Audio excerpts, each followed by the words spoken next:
another chi-squared. This is going to be two-dimensional, however. I'm going to have columns and rows. For the columns, I've got A, B, and C. For the rows, I've got D and E. For descriptions, I'm just making up something, but I'm calling this a difference in squareness, this a difference in opacity. So the null hypothesis would be there is no relation between one of these, squareness, and the other, opacity. That is your null hypothesis. The alternative hypothesis, such a pattern exists. Oh, I suppose I should have said such a relation exists. That would be better. Mirroring these two words. For the expected table, I've got more work to do. So, the first step, instead of just doing one total, saying that 27, 12, and 29 add up to 68, I keep track of all of the totals and subtotals. So 68, 86, 154, 66, 42, and 46. Now, I don't just want to take 1/6 of 154 and put those numbers in here, because if I take 1/6, then when I add up these three, it won't add up to 68. It'll end up adding up to half of this. That would be 77. So I want to respect all of the subtotals. Now, the way to do that, notice that category D has less than half. So I want to put less than half of the A's, the B's, and the C's into it. E has more than half. So for example, for this number, the ratio of A's to the total would be 68 to 154. If I multiply this number by the number of individuals that I want, that's the share of the 66 times the 66. When I do this, because eventually for computing chi-squared, your calculator is going to be handy, I'm going to do it in the calculator. I'm actually going to do it in the list function. Now, what I want is to take the row subtotal times the column subtotal divided by the grand total. So row sub times column sub over grand total. So for A, that goes with the 27, that would be 68 times 66 divided by 154. And what I get is 29.143. And that's going to be a little bit less than half of the 66. Now, for the expected table, I want you to add one decimal place.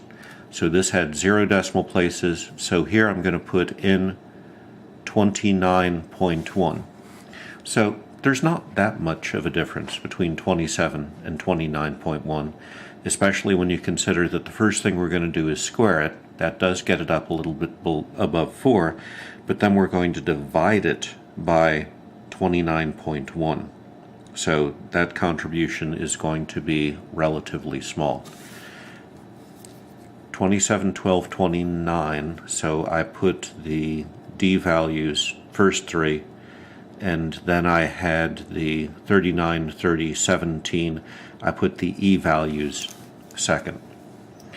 Here, now I've got a different column subtotal, so this time it's 68 times 42 over 154. Row subtotal times column subtotal divided by grand total is what you put in for this cell. So that's going to be 68 times 42 and then divided by 154. And there I get 18.5. Let's continue. So for C, 46, 68 over 154. 46 times 68 divided by 154. So I'm getting 20.3. For the E, now I can tell you what I'm expecting this to be. I need this to be 36.9 for these two numbers to add up to this. So I'm expecting 36.9. If I take 66 times 86, notice that you've got a new row subtotal. So 66 times 86 and divide that by 154, I get, and yes, that would round to 36.9. Let's continue. 42, 86, 154. 42 times 86 divided by 154 is 22.5. Lastly, 46 times 86 divided by 154 is 25.7. And check to make sure that these really are adding up. So this isn't 1/6 of this number. It's going to be a way of distributing these, which is as uniform as possible while respecting row and column subtotals. So that is the work you need to do to get your expected table. One nice feature of putting it into the calculator that way, I realize that this says 29.1, but the calculator is going to remember all of the extra decimal places, even more than it's displaying, so you'll get a more accurate result. Let's go after critical chi-squared next. Now here we're going to have a slight change. If you recall before, I said that the degree of freedom was the number of categories minus 1. This is for a single dimension. If it's two-dimensional, then degree of freedom is going to be the number of rows minus 1 times the number of columns minus 1. Here I had 2 rows and 3 columns, so this would be 1 times 2. The degree of freedom would be 2 for this as well. So let's note that degree of freedom is 2 minus 1 times 3 minus 1, which equals 2. Note that alpha was 0.01.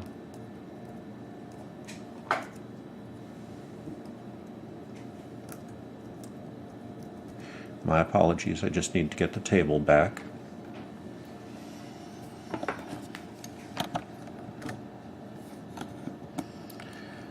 Here's my table. I changed to 0.01 for my alpha, so it's going to be this column. Degree of freedom stayed 2. So when I cross, I'm going to get 9.210. 9.210 is going to be my critical chi-squared value. So, go back to the page. Note that critical chi-squared is 9.210. we have to figure out what chi-squared is, and we have to put the result down here. I have two different methods. If you have chi-squared GOF test, then it's simple. Stat, tests, up, chi-squared GOF test. Observed, I did have in list 1, expected in list 2, degree of freedom is still 2. Even though there are many more cells, degree of freedom is still 2. Calculate, and I get 11.074. That is greater than 9.210. Therefore, I would reject the null hypothesis. The calculator method also gives you the p-value, which is 0.0039. I like two decimal places, or sorry, two significant figures. That is less than 0.01, which was my alpha. That gives me a second reason to reject the null hypothesis. The people who don't have chi-squared GOF test have been patiently waiting for me to explain how to do it. If you go stat tests, you might see that you do have a chi-squared test, and if you happen to know how to enter values into a matrix on your calculator, you can use this test. But I find it easier to teach people who aren't as adept a different way. The people who can figure out how to put it into a matrix can usually figure out the rest. So, this is the workaround for people that don't have chi-squared GOF that I'm going to be showing. Go back to Stat and Edit. Go over to List 3.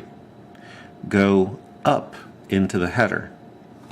Next, you're going to type in open parentheses, list 1, that's your observed, minus list 2, that's your expected, close parentheses, squared, divided by list 2.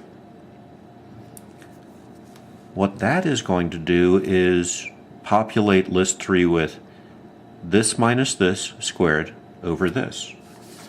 And if you'll recall, that's the formula for chi-squared. Observed minus expected squared over expected. What this will give you is the contributions to chi-squared. When I hit enter, all of these numbers should appear. Notice that some contribute very little, some contribute much more. So this was just 0.158, this was 3.716. So much more of a contribution from the difference here than from the difference there.